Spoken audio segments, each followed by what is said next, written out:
Welcome back to another episode of Lost in the Farmer's Market Garden Shorts, where we are currently talking about cold season crops. And before you have something that you're probably thinking, oh, that's collards again, isn't it? Well, no. This is kohlrabi. Now, I'm sure you've seen it at the supermarket, because it's pretty common. But not everybody knows what to do with it. The name kohlrabi is actually German. It comes from the word kohl, meaning cabbage, K-O-H-L, and rabi, R-A-B-I, meaning turnip, or cabbage turnip, which isn't wrong. It's in the cabbage family, and it does something like a turnip. Now we're going to zoom in for a second, and by the way, I always chuckle when I go into Kohl and go, where's the cabbages at, you weirdos? Where's the cabbages? But anyway, you can see here, and over here that something's going on with the stem. Is that a gall? Is that a mutation? No, it's a purposeful selection. You see, at the supermarket you will find roughly baseball to softball sized kohlrabi plants, and it's this swollen protrusion plus some leaves. The whole thing's edible, of course, except for the roots, and even then that you probably could eat them, they probably would be stringy and gross. But you typically take that round protrusion and the leaves and you dice it up, and you can steam it or add it to recipes or what have you. After a few days in the fridge of reheating and cooling cycles, it definitely smells like a cabbage. Now what's interesting is that it is in the Brassica family, the cabbage family, but it's in the mustard grouping. And yes, we will have a video about mustards later. It's coming. Just keep your pants on. Now, the scientific name for kohlrabi is Brassica, oleracea, Gongylodes group.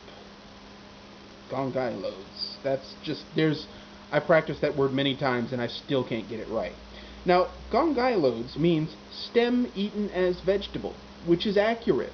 I mean, technically, broccoli, the stem is eaten as vegetable, and technically, cauliflower is a vegetable, and, you know, it is what it is.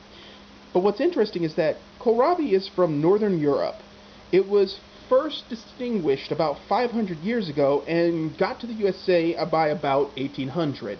It's confirmed to have come here definitely by 1806, which is fascinating. It's a New Age vegetable from the Old World. Its USDA zones are 6 through 11. It is considered a biennial, but it's grown as a cool season annual, which means basically like lettuce and other cabbages. No big deal there. Its preferred soil pH is 6 to 7.5.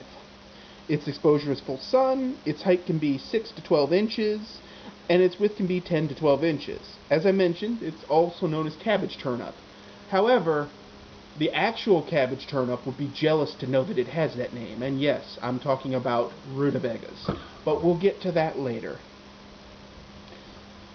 Now, it is considered a superfood, which again, I find that term kind of offensive because all that means is that it's nutrient dense. But those of us in the know, we already knew that. You know, I mean, you don't have to be told twice to know that cabbage is really, really packed with nutrients and good for you. It's duh. Superfood is just some trendy term that some yo-yo guru stuck on there to try to sound special, like they were imparting some knowledge no one actually knew. Now, what's interesting about kohlrabi is that it was first described by a European botanist in 1554. It was first grown in large scale in Ireland in 1734, and then in England by 1837. So, England, we got it before you. LOL! Now, the largest producers of kohlrabi are Germany, Switzerland, and Austria, which is not a surprise since it's got a German name. The seed pods are called siliques. And in case you're wondering how that's spelled, S-I-L-I-Q-U-E. Siliques.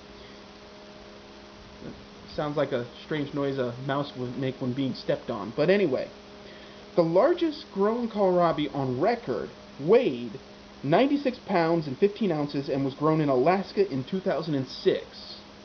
Aw, yeah, U.S. representing in the produce aisle. Now, the nutrition for this plant is per 100 grams of stem. I don't think that counts the leaves. I think they're just a happy bonus on top. is 3.6 grams of fiber, 20 milligrams of sodium, 2.6 grams of sugar, 1.7 grams of protein, 24 milligrams of calcium, 0.4 milligrams of iron, 350 milligrams of potassium, and 100% of your daily uptake of vitamin C. Screw oranges. Eat kohlrabi. Oh yeah.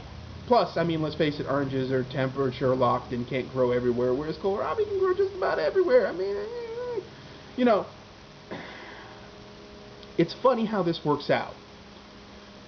As with the spinach and iron, kohlrabi can give you all the vitamin C you need in one shot. You can just dice up that bulb and dunk it in some ranch and go to town. Yes, you can eat it raw. It's actually really nice that way. You can cook it, you can steam it, you can do whatever. You could actually mash it, chop it up, mash it up, and bolster mashed potatoes with it. I mean, cauliflower. No, I mean, I think kohlrabi's better. And the best part is, kohlrabi comes in a dazzling array of colors. There's green kohlrabi, there's white kohlrabi, there's purple kohlrabi, there's reddish purple kohlrabi. This variety here is Cossack, and that means it's a white bulbed variety. And that's technically what you call the swollen portion of the stem. I mean, technically it's a caudiform, but science.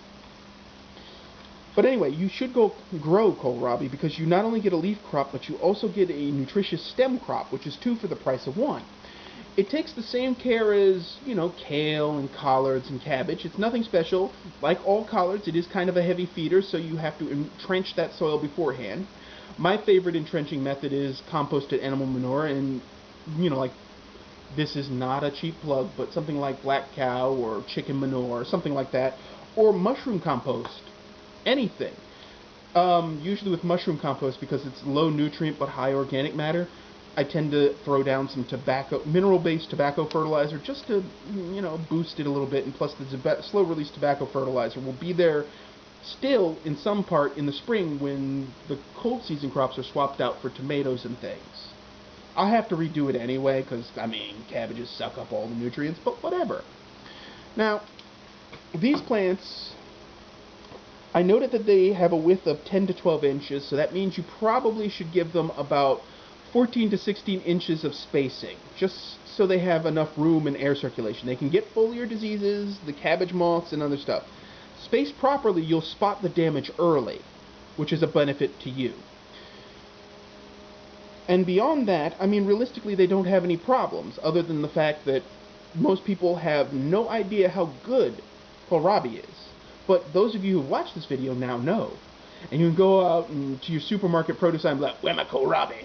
Now, I mean, in our area in Fayetteville, North Carolina, I know for a fact that Publix and Harris Teeter, no, these are not plugs, both carry it. I know that for a fact. Food Lion, maybe. IGA, not so much. I don't go into Walmart, so I wouldn't know. But in the farmer's market, as far as I know, nobody carries this. Nobody carries it as a produce item, and I'm the only one who carries it as a plant item. So it may be the great untapped cabbage crop for the future. But anyway, that is why you should have kohlrabi in your garden. It's nutritious, it's delicious, and it's useful. And that's all I have for you today. So if you like this episode, please like, subscribe. If you have any questions or comments, leave them down in the comments section. Hit up the blog. And as always, folks, keep them growing. Oh, and if this episode gets out before the election, please go vote. That's all I got to say about that. Have a wonderful day, and thanks for watching.